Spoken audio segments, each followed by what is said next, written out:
My name's Mark Brown, and I'm the founder and CEO of Byta. So hello, everyone. Welcome to How We Listen Live, the knowledge to move your music forward. So this is the agenda for this evening. As I do every time, I give a little talk about Byta, just so everybody understands what Byta is and sort of why we're here. And then I talk about how we listen, which is the knowledge part of what we do at Byta, and why we do that, and why we have people like Bruno here to talk. Then I've committed myself to writing a blog post to go along with every one of these every month. So the one this month is called Bands as Gangs, which I confess I have not finished, but I know enough about it that I can talk about it. So I'm going to do that. And then in part two, we're going to have a chat with Bruno Duque. I hope I said that right, Bruno, who works at TuneCore in Brazil. But before we do that, I forgot to make a slide for it, but I wanted to talk about our, not our sponsors, but our partners. And our first one is Small World Global Toronto. And Small World are an arts organization in Toronto. They're all on holiday, sadly. But they do this brilliant conference called Global Toronto, which they did about a month ago, which was amazing. So I think they're absolutely amazing people. And one of the reasons that I thought it'd be great to have Bruno on is that Global are very interested in working with artists who maybe don't fit perfectly into what's going on in Canada, but from what I've talked to them about, fit perfectly in tons of different other territories in the world. And I think a lot of what Bruno and I are going to talk about today is what it's like to maybe make music in one country, but then try to be successful in another, and how you can do that and how you can think about things from a different point of view. But then we also have, of course, TuneCore, where Bruno works as a partner. And Bruno's going to talk about them in a bit. But we've got Music Business, the school at PUC-Rio. And Leo, are you there somewhere? I'm here. Leo. Hello. Hi. Hello. Do you want to tell, because this is great, we've got people from there in Brazil, and we've got people from Canada, probably some people from the UK. Do you want to tell us all about the school and what, because you're actually in London, right? Yes, I'm in London. But then you are involved in this school in Rio. So why don't you tell everybody about it a bit more? Yeah, of course. And maybe throw a link. We can throw a link in the chat, Jamie.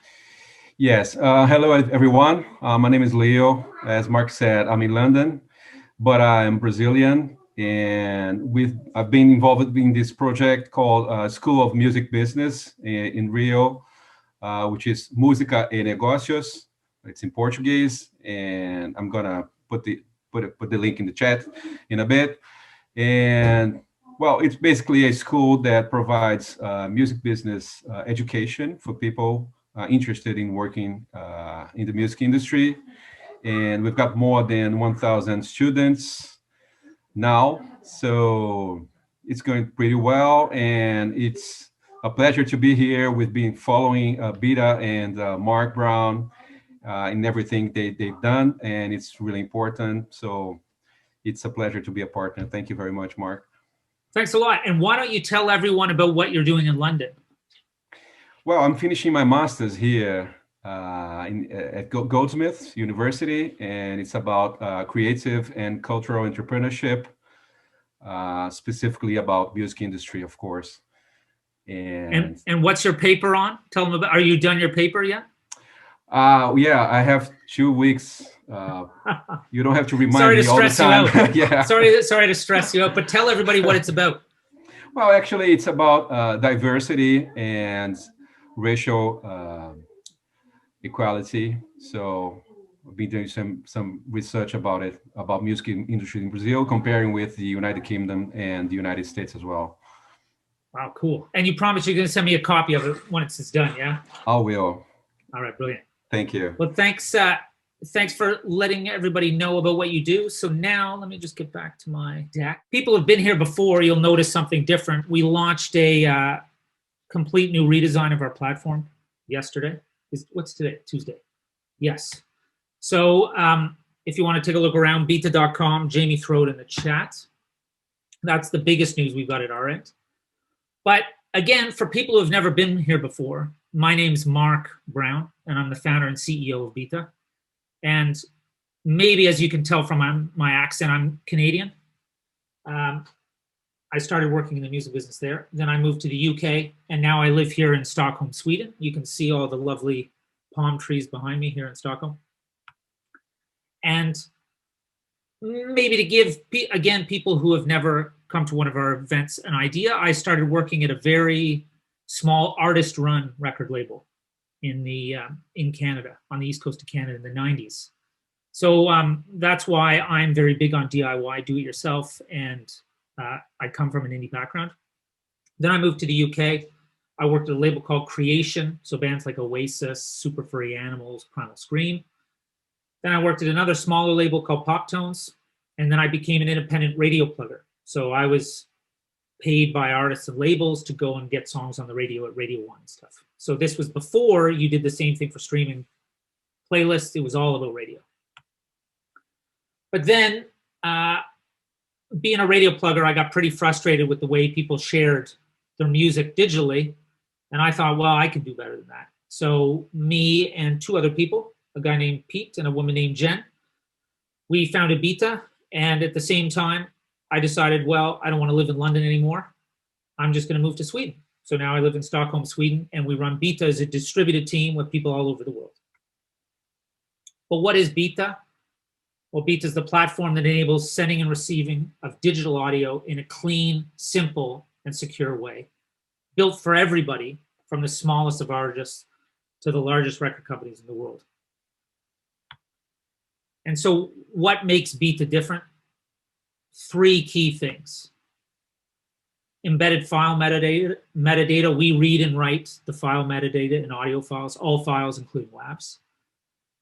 We focus on file format and audio quality, so you can upload in one file format, share in another. And then we offer clean, fast streaming, but also super secure, so you can't rip the links. So that's what makes Byta unique. But then Byta is a bit more than just that. And ultimately, our goal is to provide artists and their teams with the tools, so the tool being Byta, and the knowledge to move their careers forward.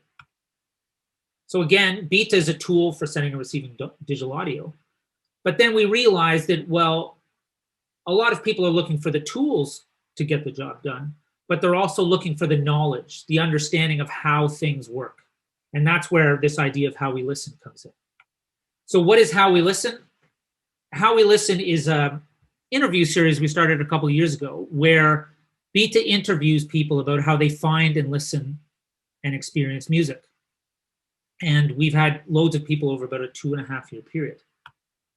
And so here are a couple examples that I like that sort of give people an idea of what we think are problems and normal frustrations that people have with digital audio, that maybe people don't think that everybody has, or maybe people think they're the only ones that have them, but you start to realize after a while that everybody feels the same way.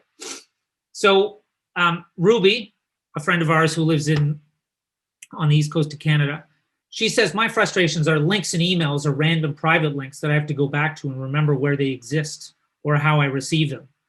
Sometimes I forget, and then I can't find to listen again. And so if you're sending and receiving music all the time, it gets a bit difficult to remember where it came from, who it was from, is it on email, was it a link, have you saved it to your reading list in Google Chrome. But this is a classic. Clotilde Bale, who is a French woman who works at 4AD. She's like, oh, I don't like download links and emails because, you know, all the file names are weird, like this one, 0999222 MP3, and that they don't have embedded metadata in them. So she has to listen to music all day long, and she struggles because people don't have embedded metadata in their files. And so it makes her job more difficult. And then Anya, she runs the Chimes agency, which is in Poland, but she actually lives here in Stockholm. And what she says, compared to Clotilde, who wants to download stuff, she's like, I prefer to stream music. I don't really like to be sent files to download, and I enjoy listening to playlists. So this is what, we're going to be talking to Bruno about. Like, everybody likes to do things differently. If you send and receive music a different way, or if you find music in a different way, or you live in a different country, there are different habits and different ways of doing things. And it gets a bit difficult to deal with everybody's unique interests and preferences, but that's the name of the game if you want to get people to pay attention to your music. So again, how we listen is this idea that algorithms are not your savior, that being at the top of Rap Caviar or any playlist is not a solution, that you're not going to do one thing, like say using TuneCore, put your music up on Spotify, and then suddenly everything goes great. Everybody hopes for that, but getting your music out on DSPs is just the first step in a long process of building context and awareness around what you do. And that's, again, what we're going to talk about today. But then how we listen live, what is it and why are we doing it?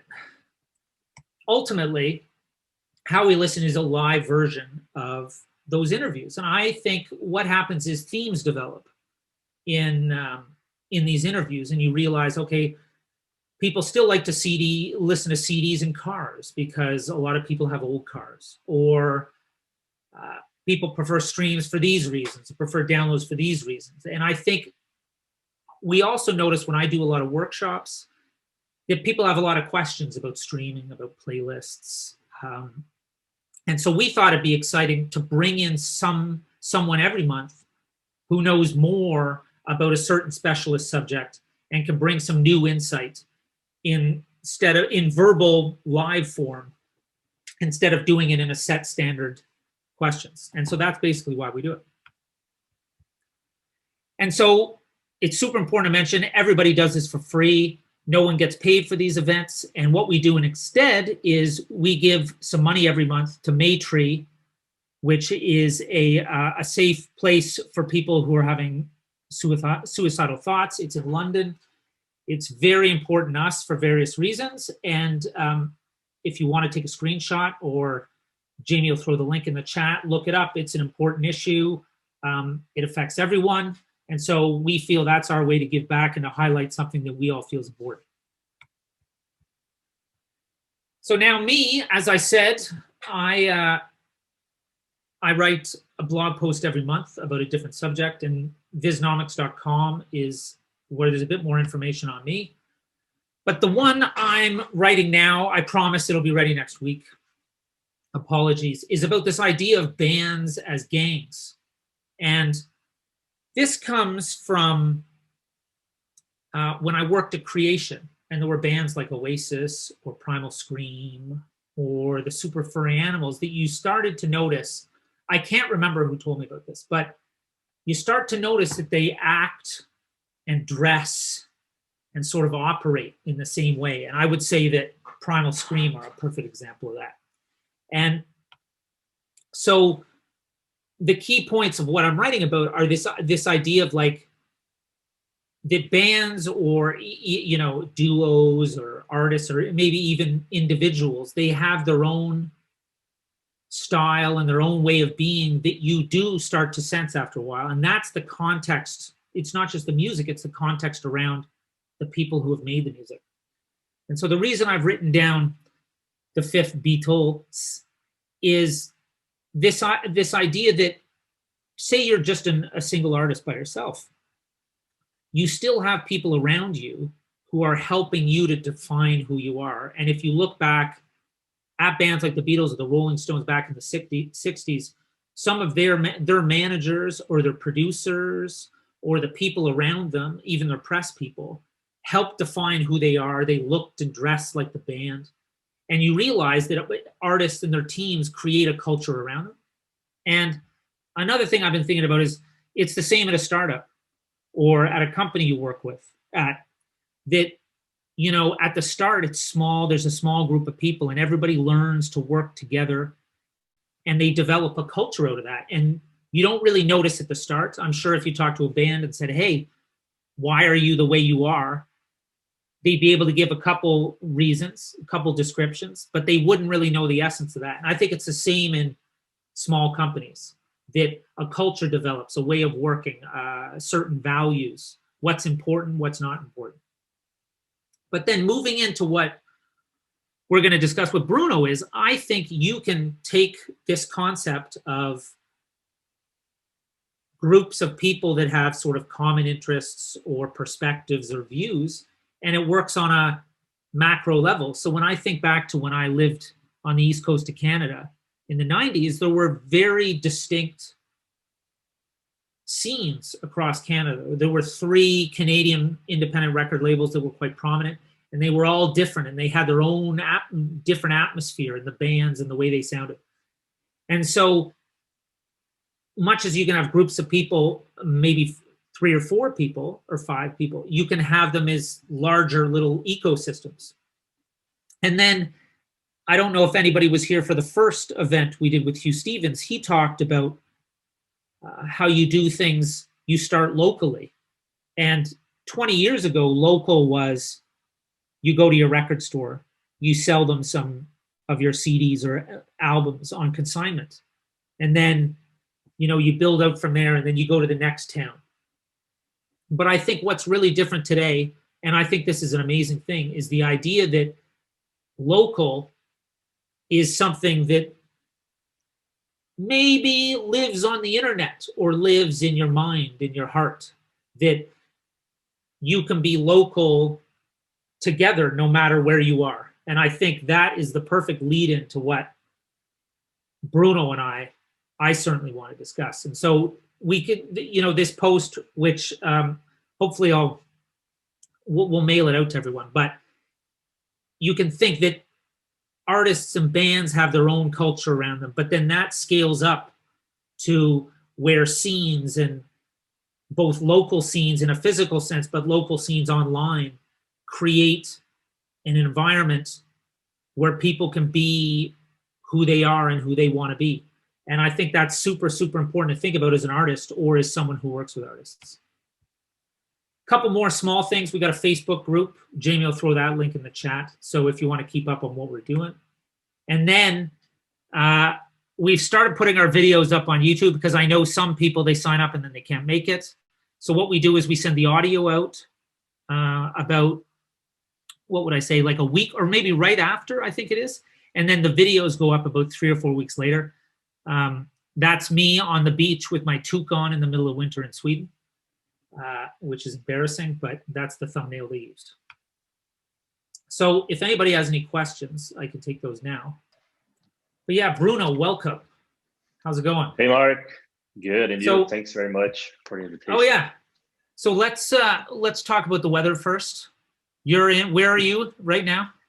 I'm in Rio, actually, on the winter, but looking forward for the summer in a couple months. What's the temperature though? What's the temperature? I think today is actually hot today here in Rio. I think it's like 28 Celsius, but not as hot like in summer, which is goes like 45. Sometimes it's terrible, but yeah, stuff like that. 29, like Clara said here in the chat. It's amazing. It's 27 here. It's like the same temperature in Stockholm as it is there. So hopefully you were listening to some of my intro, because I think there's a lot of interesting stuff to talk about, like that you're over there, I'm over here. We've got some people up in Canada, we got people in the UK, but I want to talk first about, because when we talked last week, I don't know anything about your background. So I know all about TuneCore, and we can talk about that. But I don't, can you talk a bit about, especially because we've got a lot of students who come to these talks and stuff, how did you get started in music and stuff? I started music, I think 15 years ago here in Brazil, but long short story, I moved to Los Angeles in 2010, and I had the opportunity to work on sound music in the Latin division for 2 years, a year and a half. I stayed there for a couple of years more, and then I returned to Brazil to work in some different fronts of the music industry, not specifically on the record label, but with a company called K2L, which is Anitta's former's Anitta agency here in Rio. Anitta is one of the biggest stars here in Brazil and in Latin America. I was the digital marketing manager for this agency. Then I moved to Música, which is one of the biggest aggregators in the Latin America. It's based actually in Rio, but belongs to América Móvil Group in Mexico, which is a huge telco group in Mexico. Owner of Claro, which is one of the biggest as well telcos here in Latin America. And I stayed there for like almost 4 years doing licensing for Claro Música, label relations, and editorial for Claro Música, which is a streaming service here in Latin America. And then I was invited to join TuneCore last year in January to start the operations, strategic operations here in Brazil. And then they extended me to Latin America as one asset, which is amazing to bring TuneCore here to this part of the world, which is an important asset for the music industry. So, and that Latin American change was only a couple months ago, right? Yeah, actually, we launched the operations here in Latin America in March this year, but we have been working like behind the scenes for a couple months, but officially launched it in March this year, like the Latin America for TuneCore specifically. But I have one question though about like your experience. Like, how did you end up deciding to go work in the US? Like, was it something you always wanted to do, or did you think like, oh, that's good for my career, or what was that? How did that opportunity come up? Specifically more for the music industry, because I think the music industry back in the time in some way belongs to the United States in some way, like the mainstream music media market actually was in the United States. If you would talk like the Latin division, we can talk more related to California and Florida, specifically Miami. Yeah. But yeah, and the entertainment industry in Los Angeles is huge. And I think for my career, my development of my career, I thought LA would be like the best place to spend a couple of years developing my business, my part of my music business, intention to work for my future in the music industry. So yeah, LA was definitely one of my favorite city and my target to be there and to develop my career.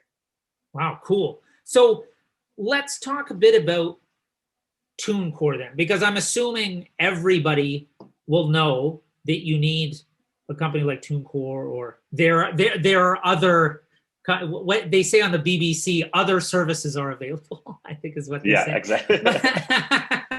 But like, why, let's do it this way. Why can't you just have where was TuneCore founded? In what country? TuneCore was founded in New York, Brooklyn. In 2005, 6, if I'm not mistaken, 2006, actually. We are completing 15 years of operations, and we are a global company, but in the past years, we're expanding our office to several countries all over the world, but it's based in New York, Brooklyn. Okay, exactly. So then let's assume I don't know anything. Why can't you just have one person who flicks a switch in Brooklyn, and all you need is someone to go like this, right? And say, put it on Spotify, and then the job is done, right? But if you think like in this like more in the superficial way, is that like this, just put your music on Spotify. But in the middle of this path, have a lot of work to do in that, a lot of technology in that. So that's why we needed a big team and to develop this company, amazing company, which is TuneCore, which we belong to Believe, which is another distributor, which is based in France, in Paris. But basically, TuneCore is one of the biggest distributors for DIY artists, do-it-yourself artists. And we have like several services that we can provide to TuneCore artists, such as publishing administration, such as like covert licensing for specific countries, masterizing, a lot of stuff, a lot of service that we can provide to artists. And that's basically what TuneCore do. It's like a distributor. We offer to put the music, artist music into more than 150 stores all over the world, more than 100 countries. And the best part of this, that we pay 100% of the revenues directly to the artist. We charge an upfront fee, annual fee, but we pay 100% to 100% to the artist. And so you mentioned, I think, quite an interesting word in there, the word journey. You said that, you know, that there's this journey. Why don't we talk about that for a second? Like, because as I sort of mentioned with the stuff with Rap Caviar and all that kind of stuff, I think everybody knows. I have a friend who lives in Canada, he works at CD Baby, and he said the amount of people who come to me and they say, "Hey, can you get my record? I need my record out by Monday. Here's the master. I need it out by Monday." Like, and tell me about this journey. Is the journey just to get your music out, or is that step one? I think actually the step one is the planning for the artists, how they are planning to put their music online on the service, on the DSPs. I think it's like a mistake for the artists just to put their music into the platforms, and doesn't work like the marketing or the development of the to spread their music on their social media and a lot of other service. But what we offer to the artists, it's in a simple and an easy way to put the music, their music into the platforms, in the DSPs and their service. That is what TuneCore basically do. And we provide them, of course, a really good receive back of the payment of the revenues, which we pay 100% of the revenues directly to the artists. We don't keep a dime. So in this journey that they usually have the artists to put their music to the DSPs, to their service, I think there is a lot of work to do together with the planning of the release, which is basically to work in the social medias, to do the marketing, invest in the marketing to your release, to get in some ways to your fans to understand and see when your release is coming out, what is the date your release is coming out. So it's not just simple like to put your music in the DSPs. I think there's a lot of work to do, not specific for the distributor, but for the artist part in their social medias. I think this is like the best window for them to promote their music into the platforms and for the release date or whatever they're going to do with the music. And like I remember when I was a radio plugger in London, that we would start for a single, we'd start 6 weeks up front, and then for an album it could be 3 months or 2 months up front. Like, so what do you? And I know from doing talks with artists that this is the thing everybody sort of forgets or doesn't know, is like, okay, I got to think, my music's going to drop here, but I've got to think back, you know, a couple months. What do you usually tell people about, like, when it's best to like, because I'm also going to assume that it might be different in Brazil than it would be in Mexico, than it would be in the US. Like, so do you have any sort of general advice on not what they need to do? Because I know different artists, depending on what kind of music they make, is different. But what do you think about timelines as a company? Yeah, I mean, like you said, like it's different. The behaviors of the consumption of the fans is different from each countries, but especially in Latin America. But I think in general, I see in my perception is the expiration date of the music. It's really short nowadays. At the same time, the digital came to make easier the life for the artist. At the same time, the competition is higher for the artist. So like back in a few years ago, when you have like almost like the major labels running the market, they can work like an album or a single for 6 months in length, for 6 months, the period of 6 months. And I think the expiration date for the music, like I said, is really short today because of the digital. And I think like my perceptions is like 20 days or 30 days, whatever. The consistency of the release in the platforms is really important. I don't see too many successful cases of artists that release like an album today and 1 year later release another album. Especially for the emerging artists, I think that this part of to be releasing consistently the singles or albums or whatever, it's really important, like on a monthly basis, on a weekly basis, whatever. I have a really good case, which is Russ. It is one of the biggest hip hop artists in the United States. He releases the music like almost like every week, and his monthly listens on Spotify is like something really huge. His music have more like than 500 million listeners plays. It's like something amazing what he do in this particular case of to be releasing music like every week, bi-weekly or monthly basis. So do you know how he came up with that idea to release music every week? Did he just start doing it? Like, did he plan it out? Because I'm always curious to know, like, who comes up with these ideas? Like, was it just he had a lucky idea or what? I think it's like something related to behavior of the service, the algorithm of the service, that started to understand that new music is important to the fans to listen like in a specific time, because the idea of the service is to keep all the fans and all the subscribers listening to music like every day and every hour and every minute. So I think this is like one of the biggest things that people realize, that the consistency to release music is really important. And I think this is the main thing. I don't know if it's like someone decided or not, but I think in my perception, it's the behavior of the people who listen to music in the streaming service. Now let's start comparing a bit. Because you know a lot about the US or whatever. So do you think, like talking about timelines, do you think that most countries are the same with the strategy that you need to release stuff frequently? Like, is that something that you see as a common element in many different countries?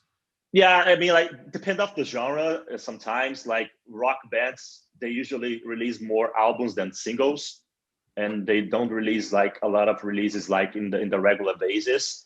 But if you go to hip hop and rap, funk, Brazilian funk, you can see that they release like in the regular basis, like on a weekly or monthly basis.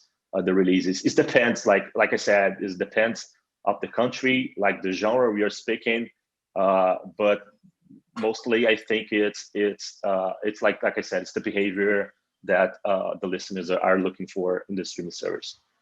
But like, okay, so an album, that's super interesting. I didn't even think about it. Like, isn't it harder to promote an album on streaming platforms? Like, you know, because you're putting out so many singles at once. Yeah, I mean, I see like a really good wave of people releasing more singles than albums, especially because when we talk about pitching in the streaming service, when we release an album, you can choose like one song to pitch. And if you break down this album into like several singles, you can pitch like every single, like every 15 days or every month. So you have more chance to be playlisted. So that's why I'm a fan for the artists to release more singles than albums. But like I said, if you go to the rock genre, they usually release more albums than singles. It's more related, like I said, to behaviors. And I think it depends what is the strategy of the artist as well. We have Anitta here in Brazil, well, not in Brazil anymore, like in Latin America now, because she's huge. She released like a lot of singles with different artists. She have this culture of featuring another artist, which help her a lot to get into different markets in different fan bases from different countries. So, like I said, I'm a fan of release singles instead of albums. But like I said, it depends on the strategy of the artist and the label. Okay, because let's now we can get in all this fun stuff we were talking about last week. So, like, tell me a bit about, say, the way the Brazil music business works. So like, again, I think some people know about the UK and maybe North America. Like, what would be different about what are the different characteristics of how it works in Brazil to say other countries? Can you think of a couple key differences, maybe? Yeah, with I think like in the past years, I can say, of course, is the language, but as the streaming is helping, but nowadays the streaming is helping like artists to break down walls between countries and continents. So it's not like exactly the language anymore, but it's the culture. I think it's in some ways the culture and how people consume the music. What is the regional genres that we have in Brazil, which is different from Mexico, is different from Colombia, from Puerto Rico, or other countries. But specifically in Brazil, we have the funk. Brazilian funk is really important. Is a really important asset for the music here. Sertanejo, which is something similar to country music, is really important here in Brazil as well. And you can say reggaeton, which is the roots are from Panama, and the music style was involved in transferred for prominence in Puerto Rico in the 90s, is really important. Cumbia is a folkloric genre and dance from Colombia from the 40s, and was adopted virtually by every Spanish-speaking country in the region. So it depends on each country, but basically in Brazil, I think the culture is really strong, it's diverse, as the other countries in some other countries in Latin America. And I think, like I said, if you go to the south of Brazil, you're going to listen to some specific song, some genre, which is stronger. If you go to the northeast of Brazil, it's different genre. But in general, when we talk about like local music, it's very diverse and rich here in Brazil. And I'm really excited to be part of this rich and diverse culture, not only Brazil, but in Latin America with TuneCore as well. So then all those different genres you mentioned, like they're not all equally is interested in streaming, are they? Like, is there still a lot of consumption via CD or via radio? Or is it all digital? Well, I mean, if you think like in the past, like in a few years ago, I think like we can say like 2015 actually, because Despacito exploded in 2017, which was like a really important breakdown wall in the music industry for the Latin market, which was Despacito from Luis Fonsi and Daddy Yankee. So before that, if you listen to radio here in Brazil, you're not going to listen to like Spanish songs here in Brazil. It's really hard to listen to Spanish songs here in Brazil. Sometimes you had the opportunity to listen to like Shakira, Julio Iglesias, Enrique Iglesias, and some other like mainstream and major labels artists. But I think after Despacito, the boom of Despacito in 2017, if you go to listen the radio here in Brazil, you're gonna listen like a lot of Spanish song, a lot of Anitta song, Daddy Yankee, Bad Bunny, Maluma, Ozuna, a lot of great artists that is helping the Latin music to expand in all over the world. But it's something really peculiar, this part of the story here in Brazil, the radio story here in Brazil, that a few years ago it was impossible to listen to Spanish song. And today a lot of Spanish song is playing in the radios in Brazil. It's really cool to be part of that. And why? So radio is still very influential in Brazil. Okay. Yeah. And so how did it change, do you think, because of these, like how could it just change like that? What do you think happened? Like, what do you think was the change behind that? Well, I think the digital era, which is not the future, is the present. I usually say that there's no future in the music industry. The digital music is not a future; it's like the present. So I think the digital, in some way, helped a lot the radios to understand what is the behavior of the listeners, not only Brazil but in some way in all other countries. And I think if we go back to the story of the world. The humans migrate to other countries, and together with the humans, the culture migrates with them. That's why we have like a huge colony of Latinos in Florida and California. So and the Latino music, it's really strong in the United States as well. So I think in some way, the radios, for example, here in Brazil, we don't have too many like university radios like we have in the United States and Mexico.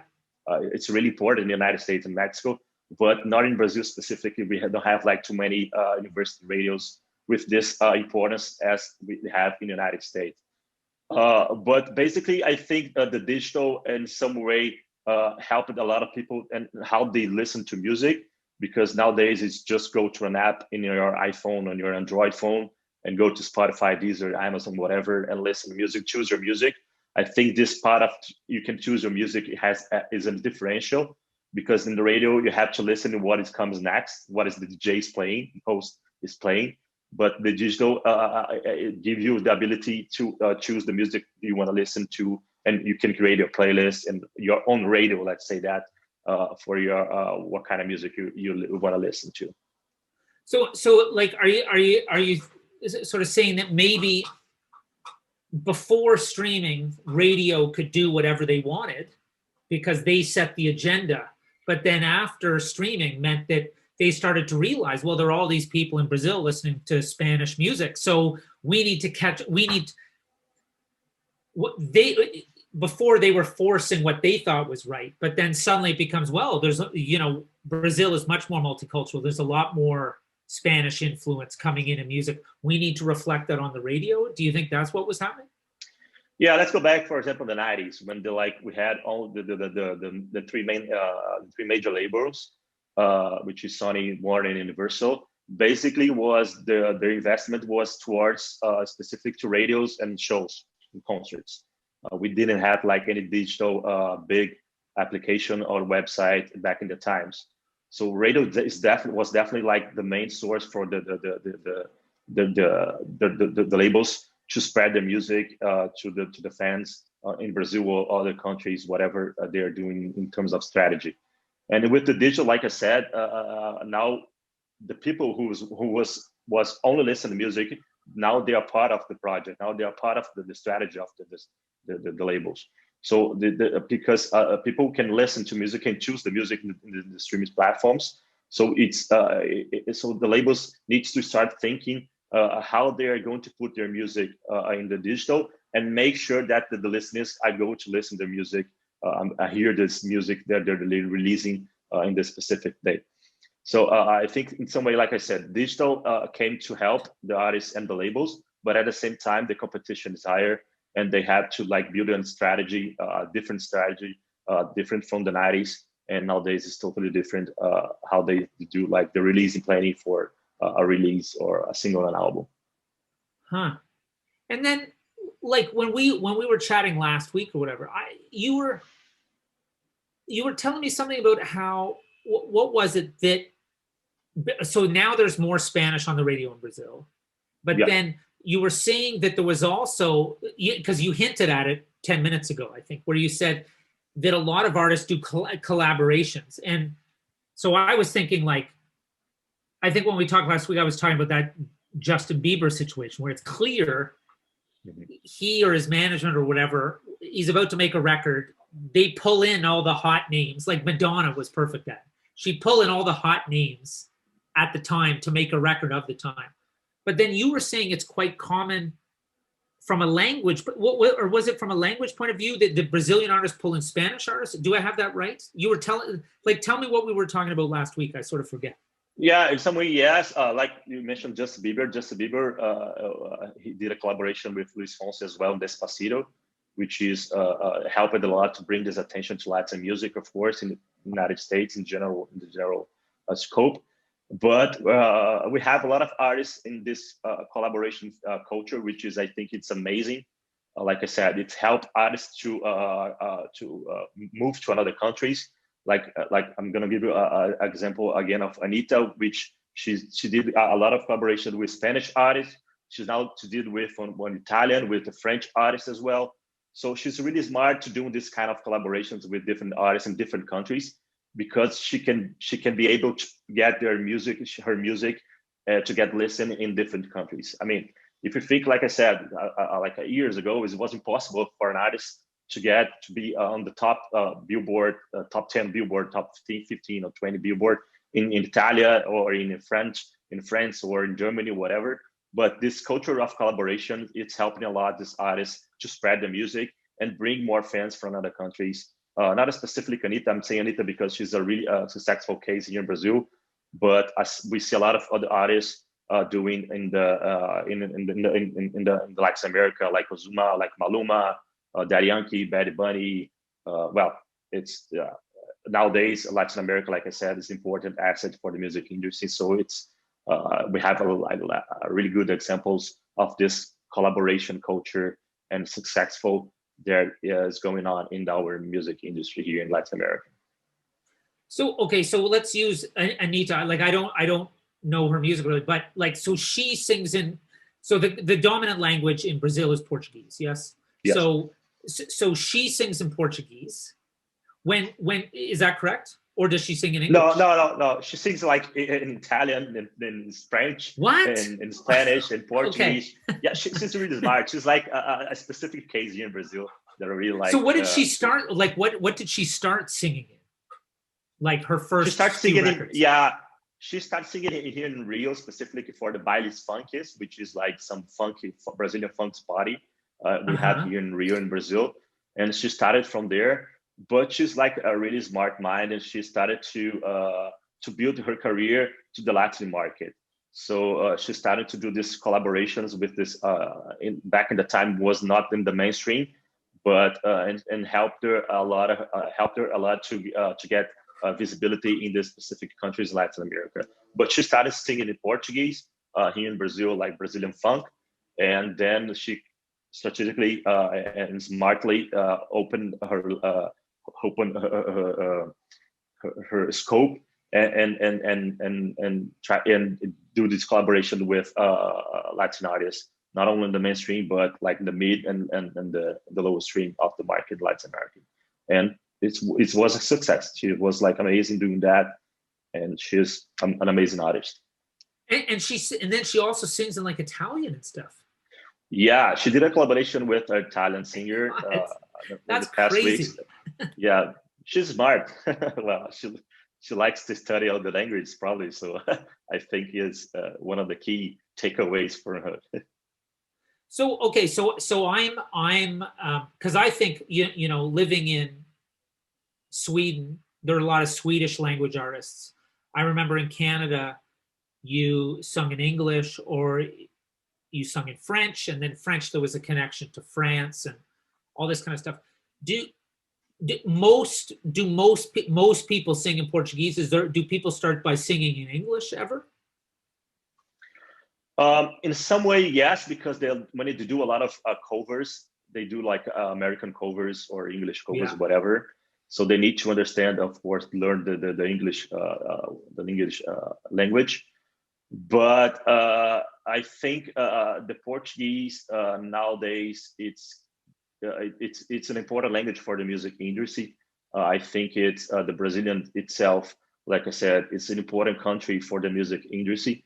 And they think the Brazilians in some way, not only Brazilians, but Latin Americans in general, they started to learn in English too, because, like I said, because they do a lot of covers on YouTube, etc. And a lot of, and like I said, and like in a few years ago, the radios only played like Brazilian songs together with American songs. And so they start to learn English to understand what the music is saying, what's the lyrics saying. And of course, specifically for the artists, so they can sing in English as well. So then, okay, so you've got, because I also thought this was super interesting what we were talking about. So you've got Brazil Portuguese, Mexico Spanish, then you have California and Florida. And so like, but those are two different regions that take different influences from South America, right? So for people that don't know, explain the difference between Florida and California as far as what they're like culturally. Let's say Florida have a lot of influence of the Caribbean music and the Brazilian music. And let's say California have a lot of influence of Mexican music. It's because, like I said, the migration a few years ago, like when the people migrate to the United States, the culture goes together. So we have a lot of people from Cuba in Florida, and we have a lot of people from Mexico in California.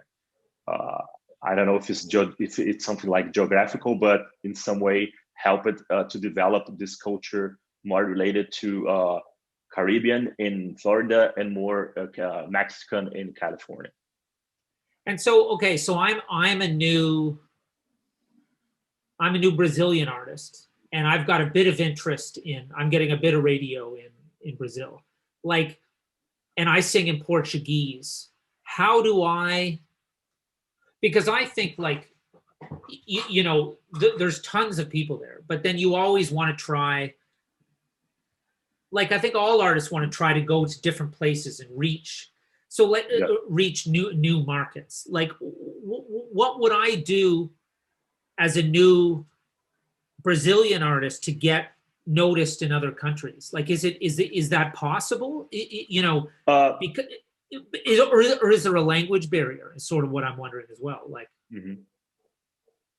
yeah, I mean, the first step is not to think outside of your market.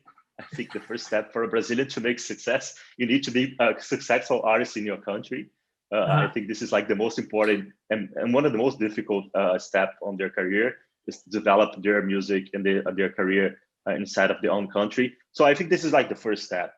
It's impossible you to think to get to be an important artist in Mexico if you didn't have any fan base here in Brazil to help you to spread your music to other countries. So basically, like Brazilian artists need to think first in Brazil and then goes to other countries as they want to go. Like I said, the digital area, the digital service, the digital platforms, the social media, which is digital, helped a lot of artists to distribute their music, invest their music in other countries. The analytics for the streaming service, it's really important to understand where people are listening to music, where you can invest your money for your next release in a specific country or city or region or whatever. But I think the first step for the Brazilians is to be successful artists in Brazil, create your base of fans here, your fan base here, and then think about to spread the music to other countries. I think it's almost impossible to think to be like a successful artist in Mexico, as you don't have like any base here in Brazil, especially when you speak and you sing in Portuguese. But if you sing in Spanish, it helps in a little bit, or in English. But if you sing in Portuguese, it's like almost impossible, I think, to invest in other country if you're not a well-developed artist here in Brazil. I think that's sort of interesting, like sort of what I was saying in my intro talk, that this idea of before in the 90s where it was very hard to get anything done. Yep.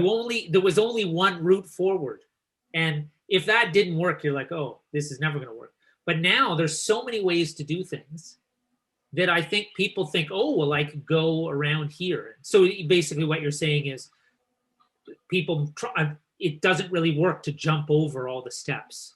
And even though there are so many routes forward now, you still need to take the steps to do things. That idea of local, that, hey, if you live in a certain place, you have the best chance of success because you're there, like you understand it the best.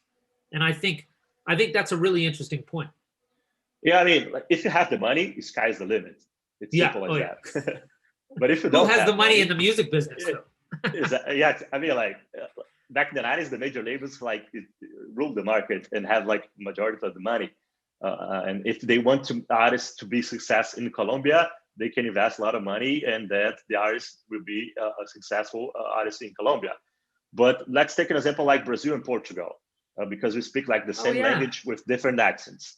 We see a lot of Brazilian bands making success in Portugal, but not on contrary. The consumption of the Portuguese music from Brazil part in Portugal is really interesting. It's really big, but you don't see a lot of Brazilians consuming Portuguese artists here in Brazil.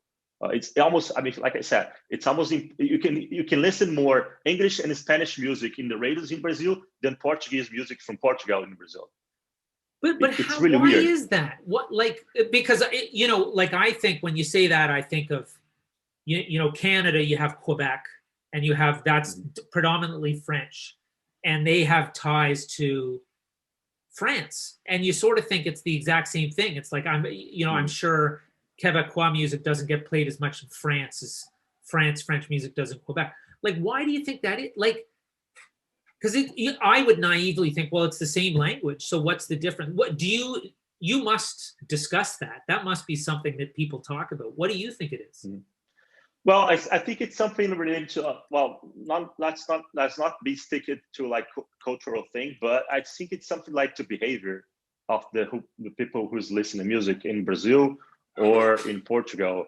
In some way, back in a few years, Portugal was like a really important market to English music as well. But in Brazil, today is the Spanish music and the Brazilian music as well. Like American and English music will all be the important asset for in the industry. But specifically nowadays, the Latin market is really important. I think the consumption is related to Latin music. It's something like related to some behavior of the people who's listening to music. I don't think it's like specifically something for, we have more investments from the market in the specific genre or the specific language, so we can develop this language in the specific country. I think, like I said, it's the behavior of the people who listen to music. It's really something that I think it's relies in this, what I think is the reason for that. It's interesting. A couple people have been making comments while you've been talking, and somebody was saying, Fabio was saying that like Brazilian TV in Portugal, is there more, like Brazil has tons more people, so it would sort of make sense that there's more culture creation. So and Fabio also mentioned novels and stuff, so maybe that's part of it, is the fact that it's not just that it's not a music thing, it's just that there is much more access to Portuguese language culture in Brazil. In Brazil, going to Portugal, because Portugal's a smaller country, etc., etc. So, like Fabio said, I mean, like the Brazilian novels, Brazilian series, it's really well successful in other countries, not specifically in Portugal, but a lot of countries in Latin America and a lot of countries outside of in Europe as well. We see a lot of there's one TV here in Brazil called Globo, which is one of the largest TV groups in the world. Their novels and series here in Brazil is like really big, so they export these novels to all the countries, a lot of countries in Europe and Latin America as well. So we have this exchange when you say about like movies and series and novels as well. Like for example, there's a Mexican series called Chaves, which is huge here in Brazil in the 80s and the 90s in the Brazilian TV. So it's something like I said, it's sometimes people like this thing, sometimes people don't like this thing, and create like sometimes a buzz around this music, around this novel, and we have people consuming this specific product. So in general, I think it's like more related to like a commercial product. If you think music and movies and series, it's a commercial product to be needs to be sold, needs to be on the market. And if you can leave this part of the cultural thing, at the end, everything is commercial and needs to get money and needs to get sell and sold and everything. So I think the music and movies and series goes together in this kind of, if you think this perspective, in this commercial perspective as well. Because Leo also said here, Brazilians mainly consume music from Brazilian artists, about 80%, if I'm not mistaken. Is that about right, do you think? Mm-hmm. Yeah, Brazilians is very local for their regional music. Like I said, Brazilian funk, sertanejo, and now we have the northeast of Brazil, which is I like to think is the different market in some way, because it's really regional, like the Mexican region as well. But if you think in general, yes, Brazilian consumes more Brazilian music than like other language.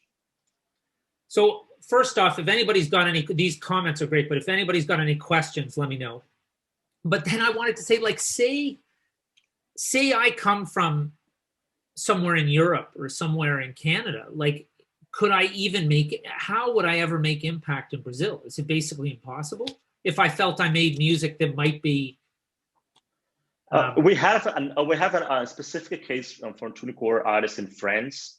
Okay. That music was playlisted in the really big playlist here in Brazil on Spotify, and for some reason he started to get a lot of Brazilian fans. And what language does this person sing in? And he sings in French and English at the same. The same Okay. music. He sings French and English. Maybe the English helped a lot, but it's really important to outstand this thing of playlists. How important is the playlist, and how we can work with playlists in other countries as well. Like I had this example, this French artist who was playlisted in a Brazilian playlist, and he had a lot of Brazilian listeners. And he reached me a couple of months ago saying, Bruno, I'm thinking about to do like a tour in Brazil. Can you help me on this and that? And I say, okay, let's do it. I'm going to connect you with a local tour agency, whatever. And it's a really good case to understand how the digital works, specifically in this term of playlist. Okay, so I didn't even think of that. Like, so let's talk about that a bit more. So there's this French guy. He sings in French and English, and he got on some playlists in France, but then got on a playlist in Brazil, like with other Brazilian music, or like what kind of music does he make? It's electronic music, which is a really universal music. Even though like you're Brazilian, we have a lot here in Brazil, which is like one of the main DJs here in Brazil. He makes a lot of success in the Europe as well. Electronic music in some way feeds a lot of countries a different language, even though you speak in Spanish or English or whatever language is Spanish or you speak. I think electronic music in some way gives you the ability to export more your music outside of your country. So I think this is my help him to be playlisted here in Brazil. But like I said, it's something digital. It's algorithm or it's curators or whatever it is, help this artist to cross borders, is overseas from France to Brazil.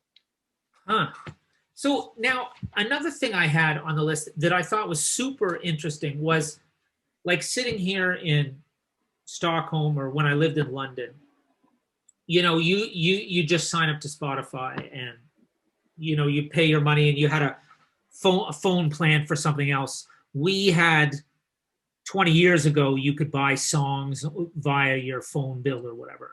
But when we were talking last week, you were saying that it's still quite common to have there's one streaming platform that you said that's local to Brazil where you pay on your phone bill? And no, there's one streaming platform all over Latin America, which is Claro Música. I believe it's available in 16 countries. They belong to Claro, which is a telco company for American Mobile group in Mexico. And it's interesting for them. It's because the credit card penetration in Latin America is really low. And almost all the subscription service like Spotify, Deezer, even Netflix or Amazon, whatever, it's based on credit cards subscription, even though they offer a different payment methods. But what Claro Música did is they take advantage of to be inside of a telco, which is huge because a lot of people in Latin America and in the world have mobile phones, have phones. So if you are inserted into the ecosystem, it helps you a lot to spread your service. And at the same time, they offer you to pay your subscription through your phone bill. Because like I said, the credit penetration in Latin America is really low. So people are not getting the streaming service a few years ago. We're not getting too many results in subscription because it's really hard to people put their credit card in the subscription service. Even though sometimes some service back in the time was charging in US dollars, and the economic situation in Latin America for the past year is not stable as it is in the United States or some countries like first world countries, not in emerging countries. So I think in the particular way that Claro Música did, I think it's really interesting because it was able to charge the subscribers directly to the phone bill, which is easier for them. But it's a really regional platform. It's only available in Latin America. And so like, how do most people pay for Spotify or Apple Music or anything? Like, are they mostly the people that have credit cards use those platforms, or? Yeah, Spotify and Deezer, for example, they just they had a partner for APM called eBanks, which is a payment solution in Latin America. A few years ago, they started doing with them, which provides basically every type of payment nowadays. Now it's easier for Spotify to get subscribers in Brazil and Latin America because they offer local payments, alternative payments, so people can subscribe, not only use international credit cards. Of course, majority of the people can use like credit cards or can use like some local payments. Like, for example, we have XO in some countries in Latin America. We have Boleto here in Brazil, which is a paper issued by the bank. You just go to the bank or a lottery and pay for the service you want to pay. And like I said, if you want to reach like the low tier of the population in terms of economic situation, you need to provide local and alternative payment methods so we can be some way successful in bringing subscribers to your service. And are the mobile phone streaming service, is that which is the biggest streaming service in Brazil? Is it the mobile phone one? Brazil, it's Spotify. If you think the paid one, but if you go to like the free part, we go to YouTube. Yeah. But paid subscription, it's Spotify, and then Amazon just passed these last year. Yeah. Huh. But Spotify is the most important, have the most market share here in Brazil. If you go to the paid subscription, if you go to the free one, it's YouTube, of course. And is YouTube gigantic then? Is that is that the dominant way people listen to music digitally? Yeah, a lot of people still listen to music in YouTube because it's free.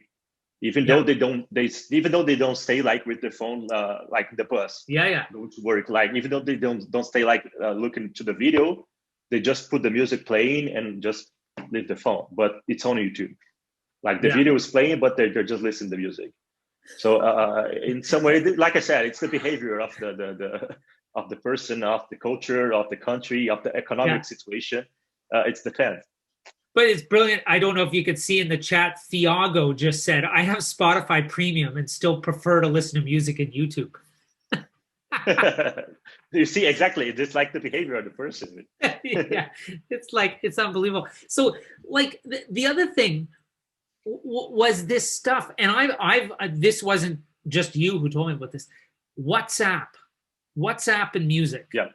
It is like, people, I keep hearing this everywhere from all these different places. Can we talk about, firstly, WhatsApp? Is that the big messaging platform in Brazil, in South America? Yeah, it's the biggest one, not only for personal use, but for commercial use. A lot of e-commerce are using WhatsApp as like customer care or whatever. They help a lot of people especially nowadays of the COVID, that the physical stores that need to shut it down, and they use the WhatsApp to sell their products. But it's together with music as well. A lot of people still trading music in WhatsApp, not as much like in the past years, but in some parts of Brazil, people still like trading music and listen to music through WhatsApp. Like MP3s. MP3s, Wave, whatever Really? WhatsApp can handle, yeah. But mostly, as MP3. Even though like the piracy in Brazil, it's not as much as we had like a few, like the Napster time.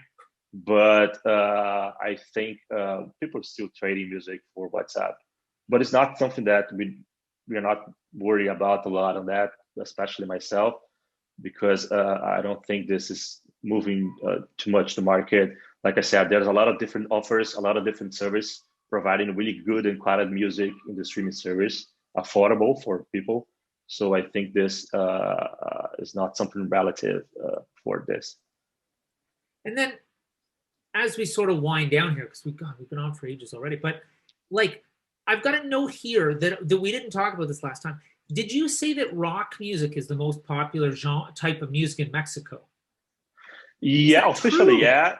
Yeah, officially, yes, because Mexican regional, which is regional mexicano, is not an official genre yet. Okay, so what's Mexican regional? Sorry. It's really something related to the local culture in Mexico. Let's say, for example, forró in Brazil. It's specifically for northeast of Brazil. It's like I said, it's a different market in some ways, a different market. And like I said, it was really difficult for the streaming service to get into the northeast of Brazil, to get subscribers from there. But the regional Mexico, it's really cultural and really local music from Mexico. Okay. There's a band called Somos Tres in Mexico that I really like. This band, it's like three young friends and sisters and brothers. They sing like regional mexicano, regional regional with pop, local pop in Mexico. So yeah, it's something more related to local, but it's exploding in Mexico. If we go to, like I said, if you go to YouTube, you can consider Mexican regional the most important genre in Mexico as well. Yeah, but then metal is still really big in Mexico. Yes, like in Peru, for example, like in Argentina as well, the rock scene is really important. Argentina now we have cumbia pop, which is a cumbia subgenre. Cumbia is a folkloric genre from Colombia, but Argentina created like a subgenre, let's say that, called cumbia pop, which is a part of a local phenomenon known as movida tropical. We have artists called Mano Arriba, Marama, Rombay, which is some artists that sing this specific cumbia pop. And if you go to like for Mexico, we have cumbia sonidera, which is a fusion of the Colombian cumbia, of course, and electronic music influences. So, like I said, the Latin music, in some way, if you think in the big tier of the scope of the genres, we have this specific genres. But with this boom with the Latin market, we got a lot of summer genres which are making a lot of success in the streaming service. So we have a lot of summer genres related to cumbia, reggaeton, or some other flamenco, whatever it is, that was created by some specific ecosystems, specific people, communities, local communities, and created this summer genres, which is really important for the local market. Because Manuel has also said cumbia with trap is also making waves in Argentina. Yeah, exactly. This is like super specific, like, you know. Yeah, and he's posted a link. El Grande, is that right? El Grande. Elegante. Thank you. Yeah. If anybody's got more links, put them in the chat.